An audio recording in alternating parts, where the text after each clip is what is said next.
ไปก็สิได้เว้าเรื่องธรรมะให้ฟังอย่างเล็กจังน้อยบอกภาษาอีสานนั่นมีคนมาจากภาคกลางอยู่บ่ฮะมีคนมาจากทางภาคกลางอยู่บ่ภาษาอีสานเขาบ่เข้าใจหรือบ่มีให้บอกภาษา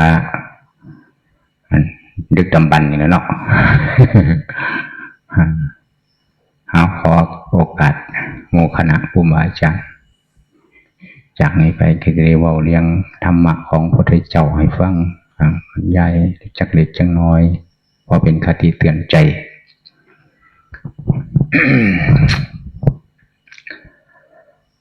นะโมตัสสะภะคะวะโตอะระหะโตสัมมาสัมพุทธัสสะนะโมตัสสะภะคะวะโตอะระหะโตสัมมาสัมพุทธัสสะนะโมตัสสะภะคะวะโตอะระหะโตสัมมาสัมพุทธัสสะทานังเทติสีลังลัคขติภาวนานังวิโมกขังคัจฉติ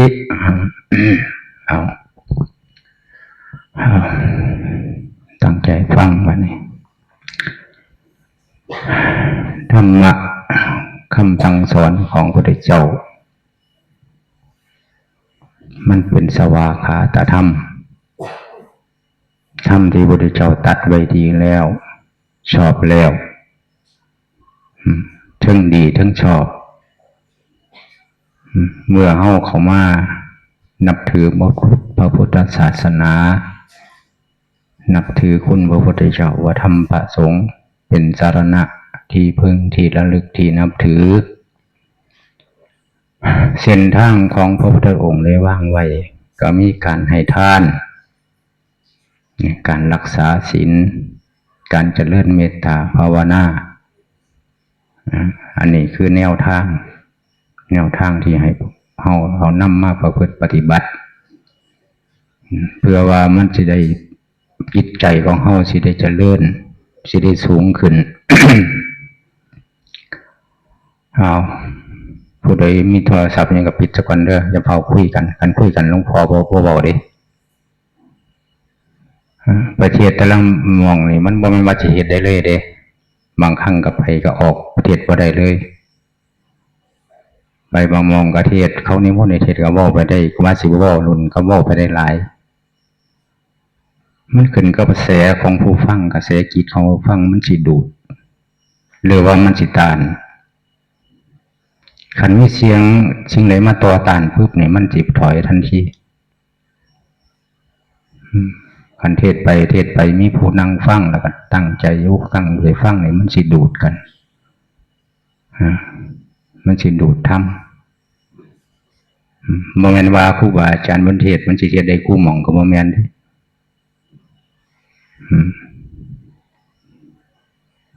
คันบางครั้งบางคราวเพิ่นเว้าไปมันสิไปบ่ได้เพราะว่าผู้ฟังก็บ่ได้มีความตั้งใจฟังอีหยังมันก็เลยบ่มีแนวสิดูดซึ่งกันและกัน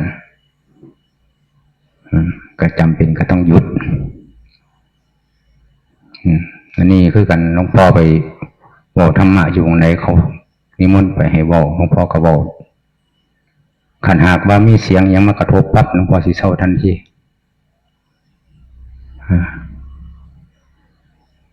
อันนี้คือกันนั่นเห็นว่ามันไปมันขาดตอนไปละที่เว้ามันกับว่ามันว่าเอาสัญญาความจำยังมาเว้าในปัจจุบันที่มันสัมผัสแล้วก็มันเกิดขึ้นก็จะเว้าไปตามที่มันเป็นในปัจจุบันครับมันก็เลยเวลาที่ต่อเนื่องมันขันมันบ่ต่อเนื่องปุ๊บก็ขาด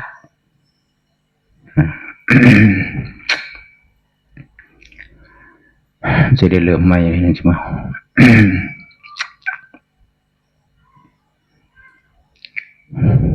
ธรรมะคำสั่งสอนพุทธเจ้าพุทธเจ้าก็ว่างไว้ให้เฮาทำคุณงามความดีเพื่อที่ให้จิตใจของเจ้าของนี่มันสูงขึ้น เพื่อสิมีบุญมีกุศลมาจิตใจเจ้าของนั่นแหละเมื่อกวางหันเฮาก็สวดไปแล้วเรามีกรรมเป็นของตนมีกรรมเป็นผู้ให้ผลมีกรรมเป็นผู้ติดตามมีกรรมเป็นแดนเกิดมีกรรมเป็นที่พึ่งอาศัยเฮาอยู่ทุกเมื่อนี่เฮาอยู่ย้อนกรรมส่งผลให้เฮามาเกิดเมื่อมาเกิดแล้วก็อาศัยกรรมนี่เป็นเครื่องอยู่เครื่องอาศัยกรรมคืออย่างกรรมคือการกระทำทางกายเรียกว่ากายกรรมทำว่าวาจาเรียกว่าวาจีกรรมทำทางใจเรียกว่ามโนกรรมกรรมสองอย่างคือกรรมดีกรรมชั่วก็คือการกระทำเฮาทำดีก็เรียกว่าทำดีด้านดังการกายวาจาใจทำชั่วทำผิดศีลจากศีลจากธรรมอันมันเป็นบาปเป็นอกุศลก็เรียกว่าความชั่วสองอย่างมันก็ให้ผลต่างกันเมื่อทำความดีคุณงามความดีขึ้นมาจิตใจเขาก็ย่อมเป็นสุขการทำความชั่วจิตใจเขาก็เป็นทุกข์ก็เรียกว่าบาปกับบุญสองอย่างนี่นะมันสิอยู่ในใจของเขาเพราะฉะนั้นพระพุทธเจ้าจึงบอกว่าให้ละบาปบำเพ็ญบุญละบาปซะก่อนละบาปเหตุจังใด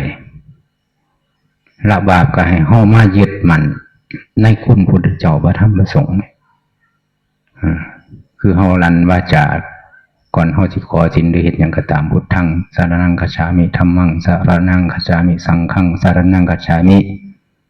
ข้าพเจ้าสิยึดเอาพระพุทธเจ้าพระธรรมพระสงฆ์เป็นที่ระลึกที่นับถือนี่เฮากล่าววาจาไปนั่งย้ำไปอีกดุติตติครั้งที่สองครั้งที่สามเพื่อเตือนจิตใจของหมู่เฮาให้เฮายึดมั่นในคุณของพระพุทธเจ้าพระธรรมพระสงฆ์แล้วก็ให้เพิ่นก็บ้างศีล5ข้อสำหรับฆราวาสของเฮาศีลมนุษย์คือศีล5เมื่อเฮามีให้ทานการรักสละออกจากจิตจากใจของเฮาก็เพื่ออีหยังก็เพื่อว่าให้เฮารู้จักว่าสิ่งเหล่านี้มื้อนึงวันนึงมันก็ต้องจากเฮาไปหรือเฮาก็ต้องจากมันไปให้ทำจิตใจให้มันได้แล้วก็เพื่อความเมตตาซึ่งกันและกันสงเคราะห์ซึ่งกันและกันคือพ่อแม่สงเคราะห์ลูกญาติพี่น้องสงเคราะห์กันจังซี่มันก็มีความสุขซึ่งกันและกันมีความเห็นอกเห็นใจเกิดความเมตตาขึ้นมาอันนี้คือการให้ทานสละออกจากของเจ้าของฉาคะเขาก็จะได้มีการศีลมันจะเกิดจากนี้นำภาวนาก็เกิดจากนี้ความเมตตาก็เกิดจากนี้เมื่อมีความเมตตาจิตใจของเขาก็อ่อนลงการที่รักษาศีลมันก็มีเป็นไปได้ศีลข้อที่หนึ่งก็ปาณาติบาตบ่ให้ฆ่าสัตว์ตัดชีวิตสิ่งใดที่มันเป็นชีวิตเกิดขึ้นมาทุกชีวิตทุกอินทรีย์ก็ย่อมหวงแหนร่างกายของเจ้าของตัวตนของเจ้าของเพราะฉะนั้นพระจึงบ่ให้เบียดเบียนซึ่งกันและกันบ่ว่าสัตว์บ่ว่าบุคคลข้อที่สองก็ลักทรัพย์บ่ให้เป็นลักของผู้อื่นบ่ให้เป็นลักขโมยของเขาหวงแหนที่ไหนของเฮาก็หวงแหนคือกัน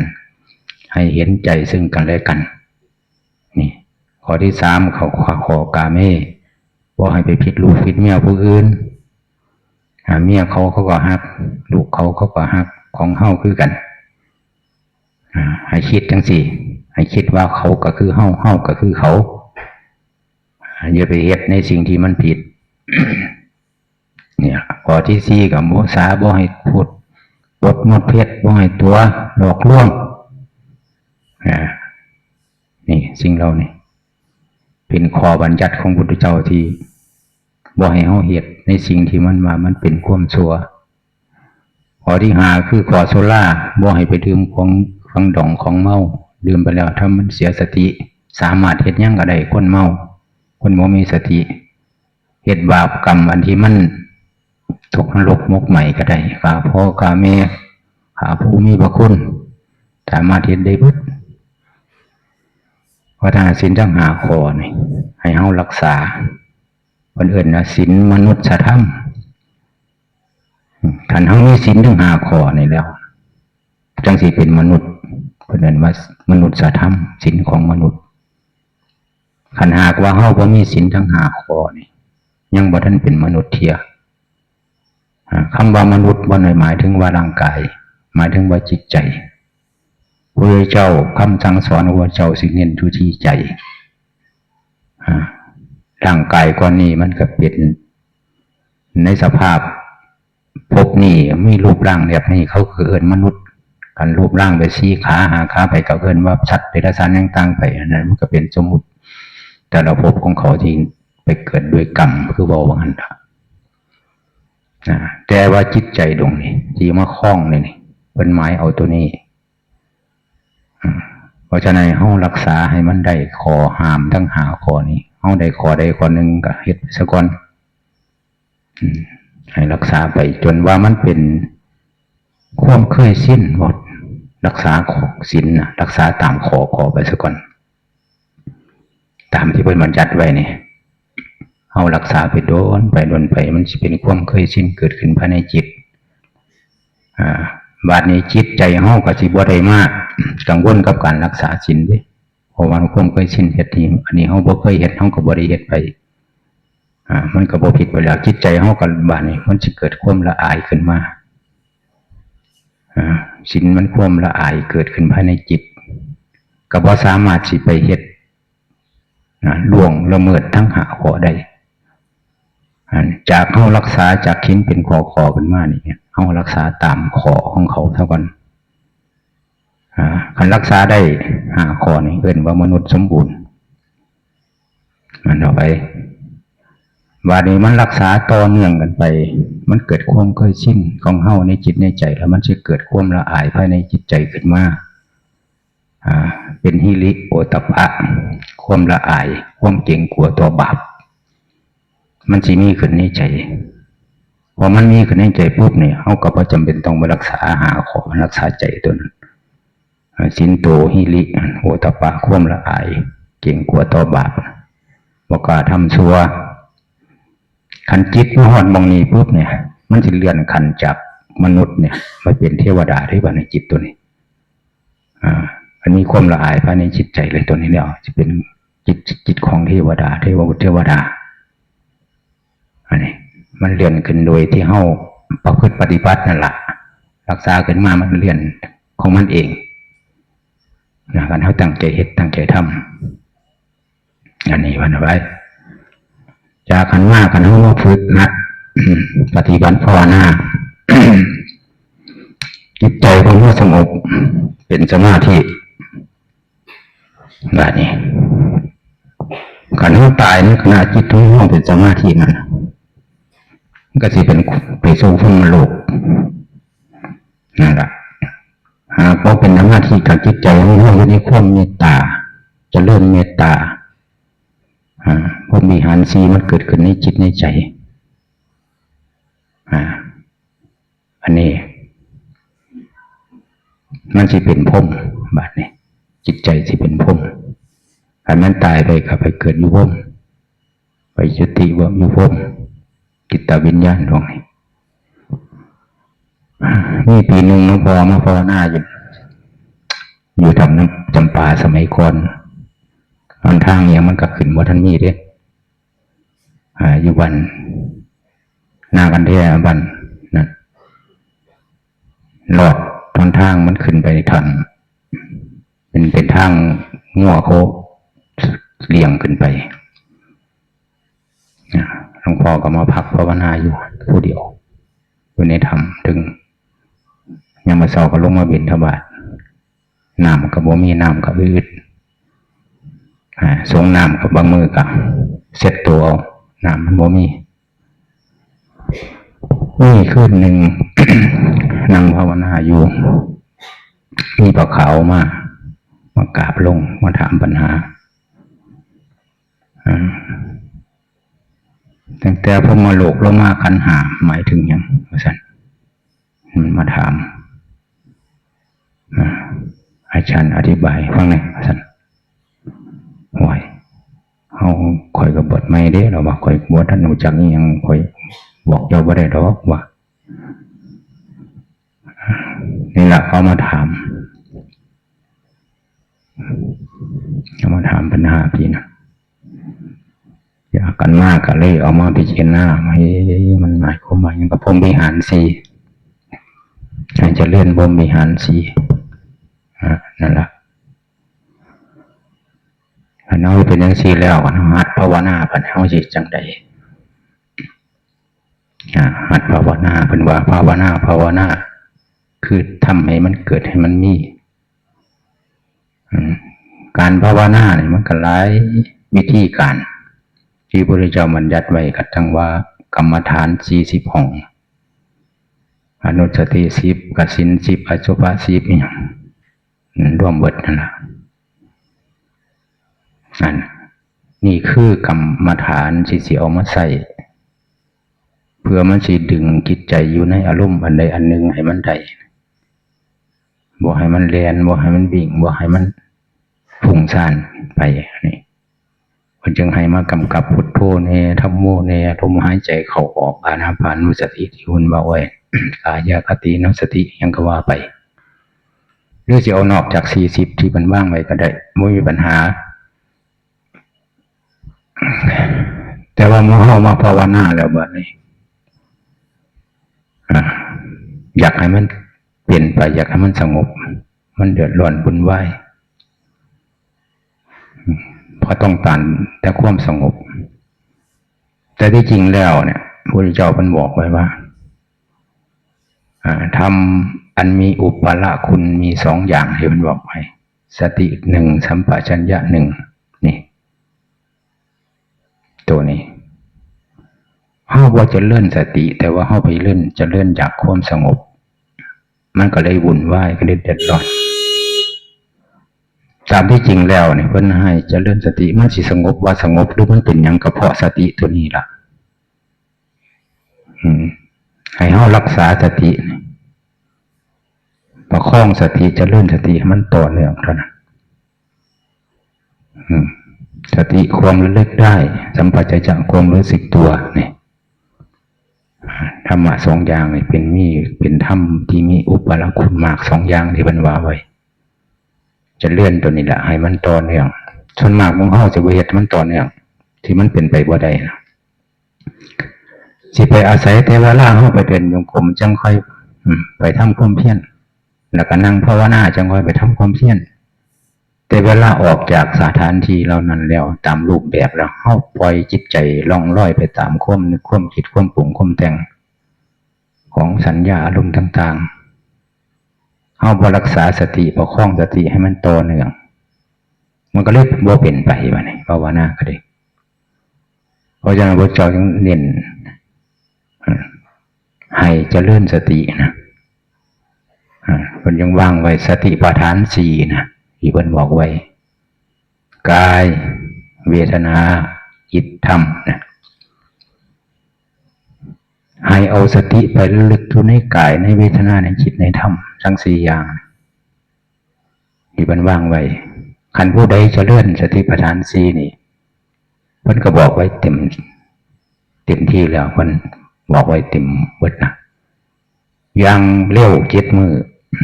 อย่างกลาง7 เดือนอย่างช้า7 ปีมีคติเป็น2เนี่ยในศาสตร์นั่นคันผู้นั่นผู้เจริญสติปัฏฐาน4น่ะอย่างต่ำก็ต้องได้พระอนาคามีหรือพระอรหันตผลในศาสตร์นั้นแน่อันนี้พระพุทธเจ้าได้เป็นผู้ว่าไว้เฮาบ่เชื่อพระพุทธเจ้าบ่บัดนี้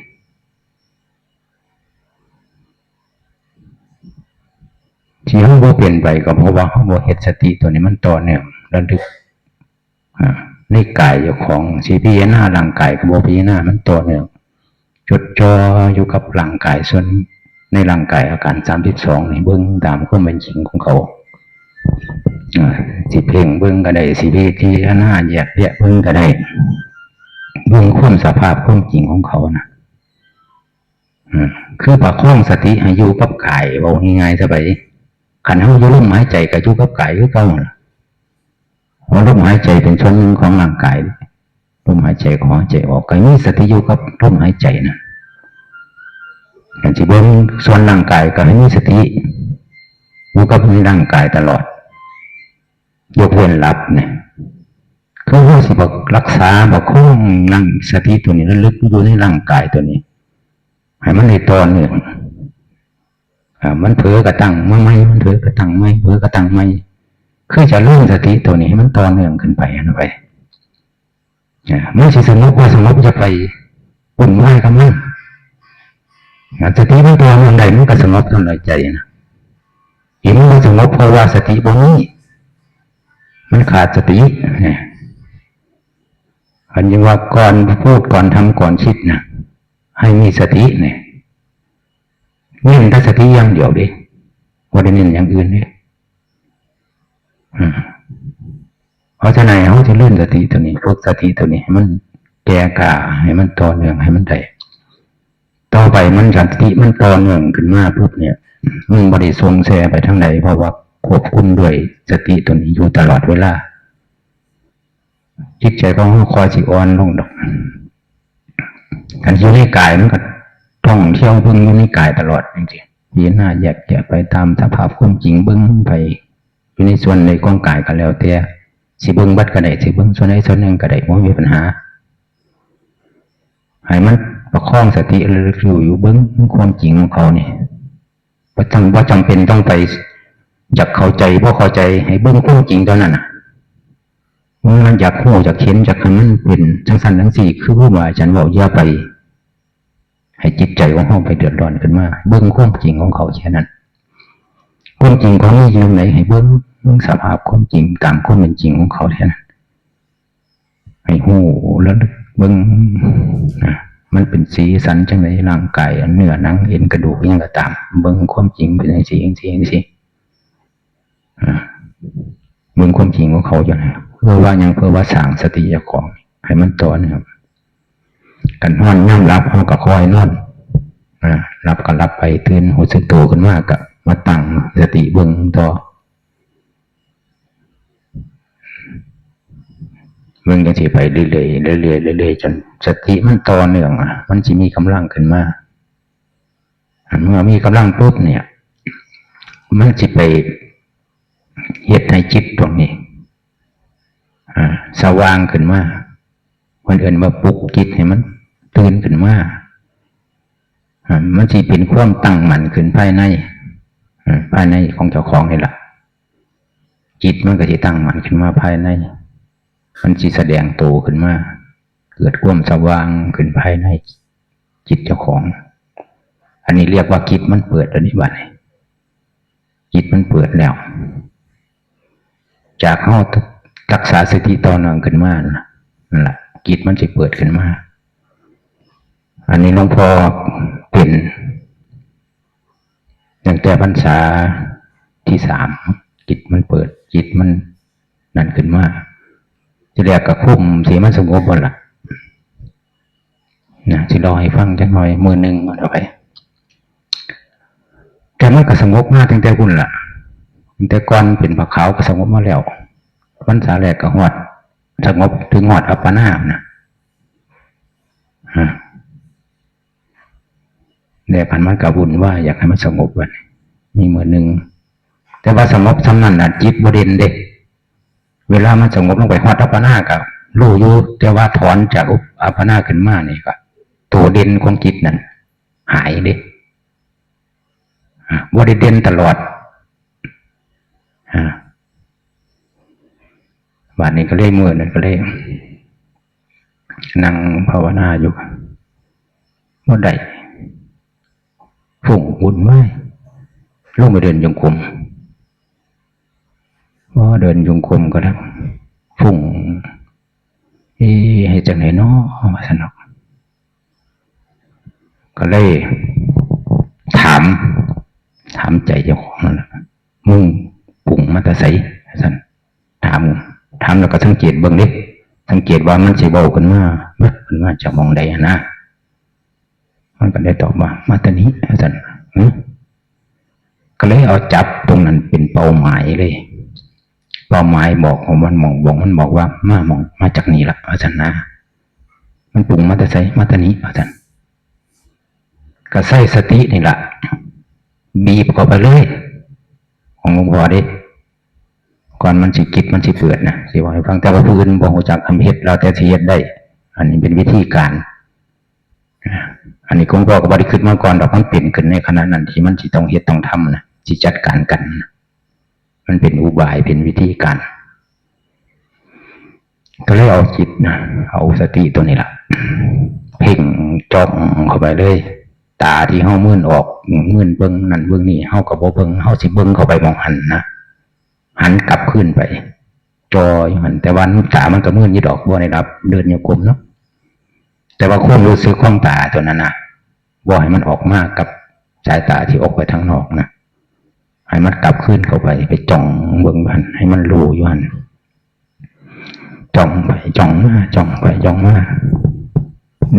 เดินจงกรมไปบีบเขาบ่ให้ออกเลยบ่ให้เคลื่อนจากมองหันบ่ง่ายจะไปใช้วิธีการเพ่งคันที่ย้อนขึ้นเนี่ยมันเป็นการเพ่งที่เป็นกสิณหรือบ่เป็นกสิณก็บ่รู้จักละไปมันเฮาก็มันเกิดขึ้นในขณะนั้นดิวิธีการที่เฮ็ดกับเจ้าของก็เพ่งเข้าไปเลยจ่ออยู่บ่ให้เคลื่อนออกจากมองหันจุดมองเฮามันหมายขึ้นมาว่ามองนี่ละนะแต่ขณะตอนนั้นบ่รู้จักใจเป็นยังไงก็บ่รู้จักว่าไปบ่รู้พี่ลีบ่รู้จักละก็เลยเพ่งจ้องเข้าไปเลยไม่เคลื่อนไม่ออกตาที่มื่นไว้นี่ก็หันกลับขึ้นไปจ้องดูหันเลยเอาไปเดินกลับไปกลับมาก็ไปล้วนเขาหัวกับปวดบัดนี้ตากับเป้าตากับปวดบัดนี้คือจังหัวสิระเบิดนี่ตายวะเห็นจังเห็นท่านมันเป็นทางที่บ่ท่านบอกตามเจ้าของไว้เฮามันคนหยาบท่านมันต้องเฮ็ดหยาบท่านตายก็ตายยังก็ยังท่านบ่ถอยท่านจ้องต่อไปหลังจากหันมาก็ดนไปมันได้เกิดเป็นก้อนขึ้นอยู่มองหน้าเอิกนี่ก้อนดำๆมองเฮาก็จ้องเป็นก้อนเข้าไปก็จ่ออยู่มองก้อนดำๆนั่นแหละจากหันมากับก้อนดำๆนี่คอยสลายมันหลายจากก้อนดำๆนะเอามาเป็นก้อนสีขาวๆก็ยังปุ๋ยฝ่ายก็ยังในตอนนี้ในขณะตอนนี้นะหัวที่เคยปวดนะเบาแล้วได้บ้านี่เบาบึ้ดแล้วบ้านี่มองจ้องดูยู่แล้วบ้านี่จากก้อนดำๆนะมันสลายขึ้นมาเป็นก้อนขาวๆคือก้อนเมฆที่เป็นขาวๆหรือก้อนฝูปุ๋ยฝ่ายเขาเนี่ยนะหลังจากมันกับเบิ้งนั่นแหละบัดนี้มันก็คอยกันจางออกสว่างโลกโอขึ้นมาเลยจ้าขึ้นมาสว่างจ้าเป็นไงตอนนี้ความยังมันเนี่ยละปวดหัวตอนนี้มันก็หายไปละเด่นโตขึ้นมากลางปีหน้าจนดังอย่างนี้จิตเปิดจากขันธ์ม่านความสว่างความผู้รู้ตัวนี้สิเด่นตลอดเลยว่าได้เขาสมาธิแบบนั้นแบบนี้มันสิเด่นของมันตลอดระวังอารมณ์มากระทบปุ๊บเนี่ยมันก็รู้สัมผัสรู้ไว้อยู่ของตัวเป็นตัวของยาของเอกเทศเด่น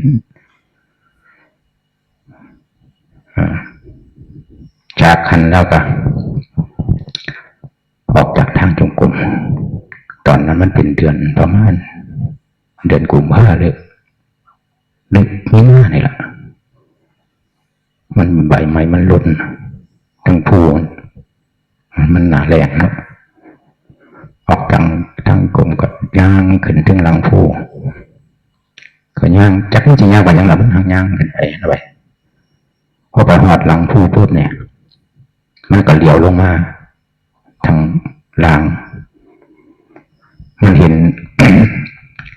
ชาวบ้านเลี้ยงข้วยอยู่ตรงหน้าเมื่อเกิดสะทานขึ้นภายในเลยเด้สะทานขึ้นป้าตัวสันมันว่าเขาก็อยู่ได้เขาก็อยู่กันได้แล้วสันเขาก็อยู่ในโลกกันนี้ได้แล้วสันว่าเขาอยู่ทั้งสิ่งมีประโยชน์ที่ยังมีบ่อนะเกิดมาแล้วก็มาแก่มาเก็บมาตายไปซื่อๆมีประโยชน์ว่าเยอะยังไม่ได้สามารถจะได้ยังมันทางบอกของมันไปเนี่ยหลังจากจิตมันเปิดแล้วมันอยู่ด้านออกมา นั่นละอันนี้ละคือมรรคขันต้นขันสีเบาเราเดินทางขันจิตตัวนี้เปิดเนี่ยเอื่นว่ามรรคขันต้นมันเริ่มเดินเข้าตรงนี้ได้แล้วมรรคขันต้นมันจะเริ่มมองคิดเปิดนี่ละเพราะฉะนั้นในภาคกันเฮ็ดให้มันผู้ดูตัวนี้มันปรากฏขึ้นมาซะก่อนให้มันเด่นขึ้นมาซะก่อนจากกันไปก็ค่อย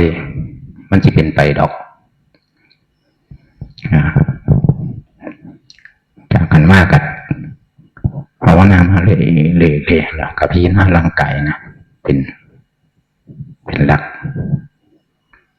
พี่หน้าร่างกายธาตุขันธ์นี่แหละขันธ์หาพี่หน้าร่างกายพี่หน้าส่งขันธ์หานี่แหละอยู่เรื่อยไปจนว่ามันไหล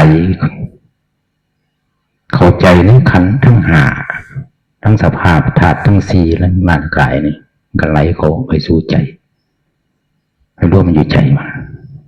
แต่ตอนนี้ก็ยังหลงทางอยู่ดิขนาดว่ามันไหลเข้าไปอยู่ใจเราปุ๊บเนี่ยก็ยังออกมาพิจารณาร่างกายมาทำพิจารณาขันธ์หาอยู่ตลอดได้บ้างมันบอกเข้าใจทางที่จริงมันเข้าไปหอดผลแล้วมั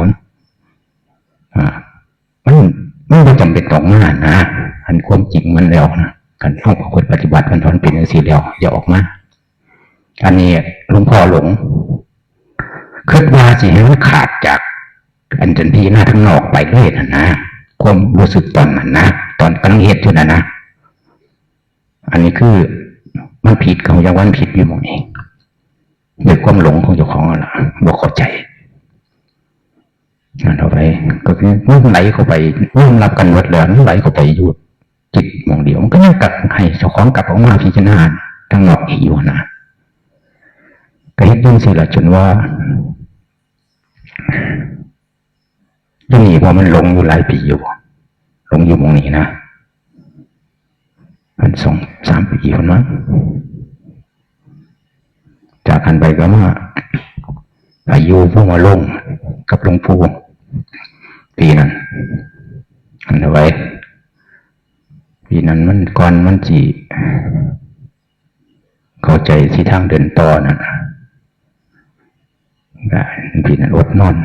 3 มื้อ 3 คืนมั้งตอนนั้นเดินจุกมันอย่างเดียวเดินกลับไปกลับมากับพิจารณาคือเคยพิจารณามานั่นแหละแต่ว่ากับผู้รู้มันได้นั่นแหละมันได้ดับว่าได้ยังไม่ใส่ได้ผู้รู้ดังตัวนั้นจิตตัวนั้นมันไปขันเด่นโตอยู่สันแต่ว่าพอเข้าใจกันออกมาพิจารณาผ่าทำขันมาโมบุญว่าอยู่กระถัดขันทางนอกอยู่คือเก่าอย่างตอนนั้นเพราะว่าเฮาบ่รู้จักทางเลยเฮาหลงพอดีก็เลย พิจารณาถัดยังขันนี่นะพิจารณาเข้าไปพิจารณาแล้วจิตมันก็เลยสงบมันเลยนิ่งมันนิ่งอยู่นะเว้ยวันนี้จิตไม่ได้เบาขึ้นมาวันนี้มันบอกขึ้นมาราคะก็ดีว่าท่านโทสะก็ดีโมหะก็ดีว่าท่านมันว่ามันบ่แม่นกิเลสมันว่าวันบอกกันมากอยู่กับชอบปุ๊บมันบ่แม่นกิเลสมันหยัง เลยถามขึ้นมันเนี่ยเอ้าขันกิเลสอีหลีมันเป็นยังขนาดดอกถามขึ้นมันถามขึ้นลงไปมันว่ากิเลสแท้มีตัวเดียวมันว่าเป็นยังมันว่าอุปทานมันว่ามันก็เลยถามว่าทำดีนะย้อนขึ้นลงไปถามอีกทำก็มีตัวเดียวมันว่าคือยังนะความปล่อยวางมาสั่นมันว่าเพราะว่าความปล่อยวางปุ๊บเนี่ยความรู้สึกของเราขนาดนั้นนะคือจังเขาแบกของมันหนักเลยล่ะคือจังเขาทิ่มของออกจากของเนี่ยบึ้มขึ้นเลยเบาบึ้มขึ้นเลยนะเราเปรียบเทียบก็จังเขาแบกของมันหนักแล้วย้อนออกจากตัวเจ้าของนะเบาบึ้มขึ้นมาจิตกระสว่างอยู่สัตว์มันเบิ่งจิตสว่างว่ะมันโมเมนต์กิเลสเขาจะจังไถต่อมันบอกว่าความปล่อยวางเขาสิเดินแบบใดเขาบอกความปล่อยวางนี่บ่เอาอีหยังนะ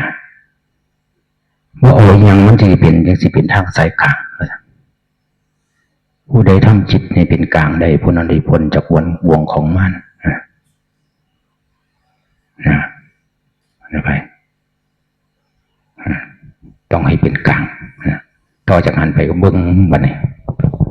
รู้จักแล้วว่าบ่เอาอย่างไรได้บัดนี้มันบอกกันมากถ้าแล้วเฮาบ่เอาพิจารณาทั้งธาตุขันธ์เฮาเอาพิจารณาแล้วก็เลยมาเบิ้งจิตบัดนี้มาเบิ้งตัวเด่นบ่รู้กันบ่เฮ็ดอีหยังเบิ้งซื่อๆเนี่ยบ่ว่ามันบอกปล่อยวางเด้สิเคยพิจารณากับบ่พิจารณาบ่คิดว่าจังนั้นล่ะเบิ้งซื่อๆเนี่ยเบิ้งตัวเด่นทั้งนั้นล่ะเบิ้งซื่อเพราะว่าธรรมะคือความปล่อยวางก็เอาบ่ปล่อยวางก็คือปล่อยวางบ่เอาบ่เฮ็ดบ่เบิ่งซื่อๆเอาไว้เบิ่งต่ออย่างไปต่อตั้งมาก็เห็นแต่สังขารเกิดขึ้นมาก็ดับไปสังขารเกิดมาดับไปสังขารเกิดมาดับไปดับไปดับไปสัมผัสต่างๆขึ้นมากระทบก็ดับไปดับไปดับไปนี่เป็นหลักธรรมชาติของเขาที่เกิดแล้วก็ดับอยู่จริงเป็นจริงสำคัญว่าขอไปนี่ที่เป็นกับสิ่งเหล่านั้นเท่านั้นสังเกิดการเกิดขึ้นมาเข้าไปอยู่ในสังขารเป็นตัวเป็นตนอยู่ในความปรุงความแต่งอารมณ์มันยังมากระทบพอใจไม่พอใจสุขทุกข์ยังต่างนี่เข้าอยู่ในหันวัดเนี่ยมันได้เกิดเป็นเข้าในวัดไม่เป็นภพเป็นศาสตร์ขึ้นมานะในสังขารกับเข้าผิดเข้าปลุกเข้าแต่งก็เป็นเข้าเป็นเรื่องเป็นราวของเข้าพุทธเพราะจังว่าอภิชาปัจจยาสังขาราสังขารปัจจยาวิญญาณังวิญญาณตัวนี้เป็นตัวเป็นตนในสังขารเป็นอัตตากันในสังขารเรามาเข้าใจตรงนี้เข้าใจไปเข้าใจกันละเอียดไปละเอียดไปเบาไปเบาไปเบาไปว่างไปว่างไปจิตแต่ก็ไม่ได้ซื้อแบบว่าไม่ได้เข้าไปอย่างหมดเข้าไปเฮ็ดอย่างเด็กบึงซื้อไปเลยเลยอะไรเป็นสิล่ะมือวันสิเป็นอันนี้อยู่อำเภอหนองวัวซ้ออยู่บ้านหนองเสียงซอยอยู่ผู้ซ้ำจางเมื่อนั้นเดินโยกมถึงตรงหัวคำเบิ้งอันนี้ล่ะสังเกตเบิ้งซื่อว่าเดี๋ยวก็ไปจองยังสังเกตเบิ้งซื่อนี่ล่ะเบิ้งตอนนี้ก็เดินเข้าไปเข้ามาเดินตั้งแต่หัวคำจนหอดตีสามก็ตีสามก็เลยขึ้นกุฏิขึ้นไปกราบพระแล้วก็ว่าสินั่งภาวนาพอนั่งปอกลงสิล่ะเมื่อท่านได้นั่งภาวนาดีจนทำดอกมันเลยฮึบบาดเดียวเลยฮึบดับฮึบบาดเดียวทั้งนั้นตัวเบิ้งตัวนี้ตัวจ้องตัวเบิ้งกันนี่ดับฮึบบาดเดียวฮึบโอ้โหดึงขึ้นแล้วมันกับเบาขึ้นมาเลยพอดูแต่นั้นบุกสัตว์ร่างกายสังขารก่อนนี้เอาบอเสียดายอีกแล้วว่าท่านว่าเราก็รู้ตัวนั้นนี่รู้ที่มันเกิดขึ้นมานะจิตเด่นขึ้นมานะเขาเป็นย้อนเนี่ยว่าอย่างกับว่าใดอยู่ประมาณจัง อาทิตย์กลัวดิเป็นเรื่องสันนั่นแหละอายุใจเป็นนักสันละบ้านนี้หลังจากหันมันกับบ่ได้สงสัยยังดูจนมันก็เป็นรูโดยธรรมชาติที่มีอยู่ของเขาเป็นดวงจันทร์ว่าได้เขามาเกี่ยงกับสิ่งเหล่านี้วะได้ทหารมาก็ได้ใครแน่ก็พออยู่พอท่อในศาสนานะทั้งว่าเป็นไปทั้งเอียงกับทางหัวมันหันเอาซ้ำนี่ละสนอง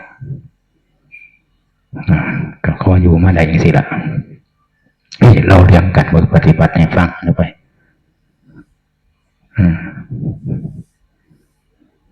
ให้เจริญสตินี่ละอย่าไปวุ่นวายกับความสงบ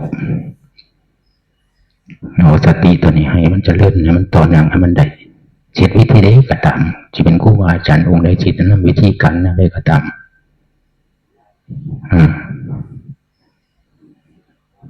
ให้เหตุให้มันจิตตัวนี้มันเปิดซะก่อนจิตตัวนี้มันนั่นซะก่อน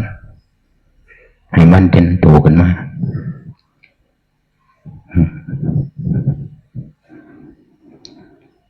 เพราะฉะนั้นนะธรรมะของวิชาที่มันบอกไว้จะเลื่อนสติปัฏฐานสี่นะบ่ได้ตัวบ่ได้ตุกแน่นอน100%1,000%คันเฮ็ดตามจะได้หายสงสัย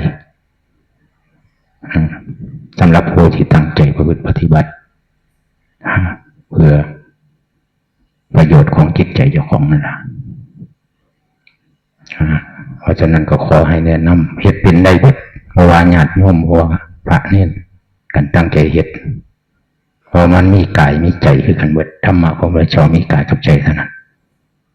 อันออกจากกายก็เข้าไปหาใจเท่านั้นแหละเพราะฉะนั้นมีอยู่คือกันเบิดเฮ็ดเอาให้มันได้ให้มันเป็นนั่นแหละอันนี้ก็อธิบายธรรมะในการภาคปฏิบัติเนี่ยเพื่อเป็นแนวทางของผู้ฟังสินำไปปฏิบัติก็เห็นว่าสมควรในการที่บอกให้ฟังบรรยายให้ฟังเพราะเว้าหลายบ่เป็นเพราะว่ามันบ่มีแนวสิบอกเพราะว่าอันเว้าก็เว้าจากการปฏิบัตินี่ล่ะที่มันเกิดขึ้นมาในการฟังเท่านั้นเพราะว่าปริยัติต่างๆบ่ได้ไปดูหลายอันนั้นท้ายนี้ก็ขอให้ทุกท่านทุกคนจงมีความเจริญมีความสุขความเจริญในธรรมของพระพุทธเจ้าผู้ใดปรารถนาความพ้นทุกข์ก็ขอให้พ้นจากกองทุกข์ในวัฏสงสารโดยเร็วพันเถิด